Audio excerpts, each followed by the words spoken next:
ओम नमः शिवाय। नमस्कार दोस्तों, स्वागत है आप सभी का आपके अपने यूट्यूब चैनल खुशहाल ज़िंदगी में। बात करेंगे पितृपक्ष के दौरान किए जाने वाले जीवित पुत्रिका व्रत के बारे में। यह व्रत मुख्य रूप से बिहार, उत्तर प्रदेश व झारखंड आदि राज्यों में कहा जाता है कि सभी व्रतों में यदि कोई सबसे कठिन व्रत है तो वह है जीवित पुत्रिका का व्रत, क्योंकि इस व्रत के नियम बहुत कठिन होते हैं और यह व्रत माताएं अपनी संतान की स्वस्थ जीवन व लंबी आयु के लिए करती हैं। चलिए जानते हैं कि साल 2024 में जीवित पुत्रिका का व्रत किस दिन रखा जाएगा, व्रत के नियम क्या है, नया व्रत आप आरंभ कर सकते हैं या नहीं, नहाए खाए कब करना है और पारण कब करना है, व्रत कितने घंटे का होगा, व्रत कब आरंभ होगा, व्रत से संबंधित पूरी जानकारी आपको दूंगी। वीडियो को अंत तक जरूर देखिएगा। हिंदू कैलेंडर के अनुसार अश्विन मास के कृष्ण पक्ष की अष्टमी तिथि पर जीवित पुत्रिका का व्रत रखा जाता है और इस व्रत का पारण नवमी तिथि पर किया जाता है। ऋक पंचांग के अनुसार अष्टमी तिथि का प्रारंभ 24 सितंबर को सुबह 9:08 और इस तिथि का समापन 25 सितंबर को सुबह 8:40 पर हो जाएगा। वहीं मिथिला पंचांग के अनुसार कृष्ण पक्ष की अष्टमी तिथि मंगलवार 24 सितंबर को दोपहर 12:38 से आरंभ होगा और इस दिन से ही बिहार में जितिया व्रत की शुरुआत हो जाएगी। मंगलवार को सुबह महिलाएं सरगी यानी कि ओठगन करेंगी। इसके बाद सूर्योदय के बाद से इनका व्रत आरंभ हो जाएगा। तो मिथिलांचल के लोग 24 सितंबर को यह व्रत कर रहे हैं और इनके व्रत का पारण 25 सितंबर को अष्टमी तिथि समाप्त होने के बाद शाम 5:15 पर होगा। लेकिन बनारसी पंचांग के अनुसार 25 सितंबर को उदया तिथि में अष्टमी की प्राप्ति हो रही है, इसीलिए उदया तिथि के अनुसार 25 सितंबर को यूपी वाले यानी कि जो लोग उत्तर प्रदेश साइड के लोग हैं वो लोग 25 सितंबर को जीवित पुत्रिका का व्रत रखेंगे। इस तरह से इस बार जीवित पुत्रिका का व्रत 2 दिन रखा जा रहा है। कुछ लोग 24 को रख रहे हैं और कुछ लोग 25 को रख रहे हैं। तो आप अपने अपने प्रांतों के अनुसार, आप अगर मिथिला पंचांग को मानने वाले हैं तो 24 को व्रत करें और यदि आप बनारसी पंचांग को लेकर चलते हैं तो आप 25 को व्रत करें। जैसा कि किसी भी बड़े व्रत में नहाए खाए का विधान होता है, व्रत के एक दिन पहले महिलाएं बाल धोकर स्नान करती हैं, शुद्ध सात्विक भोजन लेती हैं, ब्रह्मचर्य का पालन करती हैं। तो ठीक उसी प्रकार से जीवित पुत्रिका व्रत में भी एक दिन पहले नहाए खाए किया जाता है। जो लोग 24 सितंबर को व्रत रखेंगे उनके लिए नहाए खाए 30 सितंबर को है और जो लोग 25 सितंबर को व्रत रखेंगे उनके लिए नहाए खाए 24 सितंबर को होगा। जीवित पुत्रिका व्रत में नहाए खाए की विधि थोड़ी अलग होती है। इसमें कुछ विशेष तरह के भोजन बनाए जाते हैं, जैसे कि आज के दिन तोरई की सब्जी, जिसे कि झिंगनी भी बोलते हैं, बहुत से स्थानों पर आप स्क्रीन पे देख रहे होंगे, इसकी सब्जी चने के दाल का प्रयोग किया जाता है। साथ में आज के दिन नोनी के साग का प्रयोग करना चाहिए। आपको अगर मिल जाए तो नोनी का साग आज के दिन थोड़ा सा भी बनाकर अवश्य खाइएगा और कुछ स्थानों पर मिल ही नहीं पाता है तो खैर उनकी बात ही अलग है। अगर नहीं मिलता है तो आप जो तोरई तो हर जगह मिल जाते हैं, तो तोरई की सब्जी बनाकर आज अवश्य खाइएगा।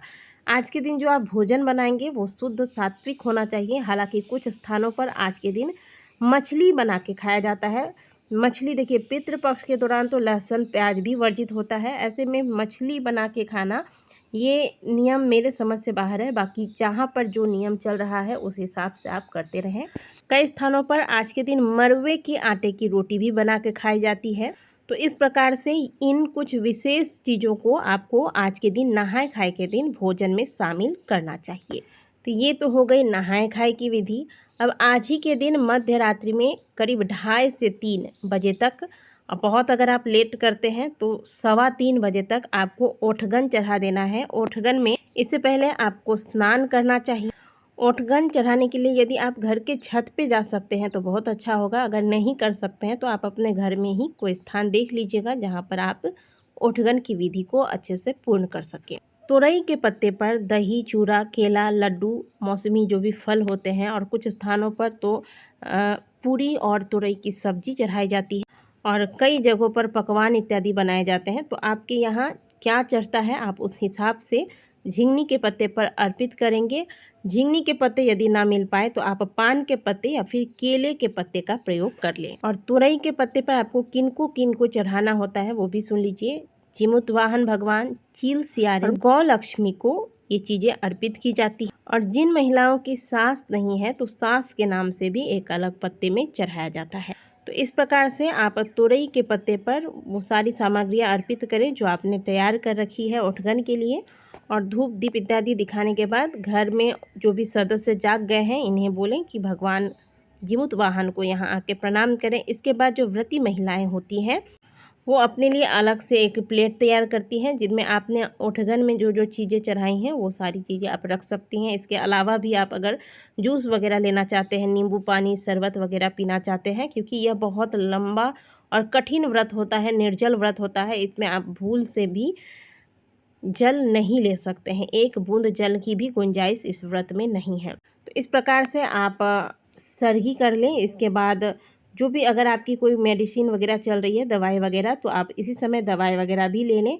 अब आपका कठिन व्रत आरंभ हो जाएगा। इसके बाद दिन भर के निर्जल व्रत के बाद शाम के समय जिमुत वाहन भगवान की कुशा से प्रतिमा बनाई जाती है। रोली, अक्षत, फल मूल चढ़ाकर इनकी पूजा की जाती है। मिट्टी या गोबर से चील सियारन की प्रतिमा बनाई जाती है और इनको लाल सिंदूर का टीका लगाया जाता है। और इनकी भी अक्षत, पुष्प, धूप, दीप इत्यादि से पूजा करने के बाद जिमुतवाहन भगवान की कथा को श्रवण किया जाता है। जो भी महिलाएं विधि पूर्वक इस व्रत को पूर्ण करती हैं उनके संतान के जीवन में आ रही सभी प्रकार की बाधाएं समाप्त होती है, संतान दीर्घायु होता है और स्वस्थ जीवन प्राप्त करता है। कई स्थानों पर पूजा के बाद महिलाएं लाल रंग का जितिया धारण करती हैं, जो कि आप स्क्रीन पर देख रहे हैं, और बहुत से लोग इसे सोने का बनाकर भी धारण करते हैं। कुछ स्थानों पर नहाए खाए वाले दिन तेल और खली चढ़ाने का विधान है और कुछ स्थानों पर व्रत के पारण के पहले खीरा और चना चढ़ाने का विधान है। जैसे आपने उठगन के समय झुंगनी के पत्ते पर चढ़ाया था उठगन, उसी प्रकार से झुंगनी के पत्ते पर ही 5 स्थानों पर या 4 स्थानों पर जिनकी सास जीवित है वो सास को नहीं चढ़ाएंगी, जिनकी सास जीवित नहीं है वो सास को चढ़ाएंगी। इस प्रकार से 5 पत्ते हो जाते हैं। 5 पत्ते रखकर खीरा और चना चढ़ाया जाता है और इसी को प्रसाद रूप में लेकर व्रती महिलाएं अपने व्रत का पारण करती हैं। तो साल 2024 में मिथिलांचल के लोग 24 सितंबर को जीवित पुत्रिका का व्रत रखेंगे और इसका पारण 25 सितंबर को करेंगे। लेकिन जो बनारसी पंचांग को मानते हैं या जो उदया तिथि को मानते हैं वे 25 सितंबर को जीवित पुत्रिका का व्रत करें। दोनों ही दिन व्रत किया जा सकता है, इसमें कोई भी संशय की स्थिति नहीं है।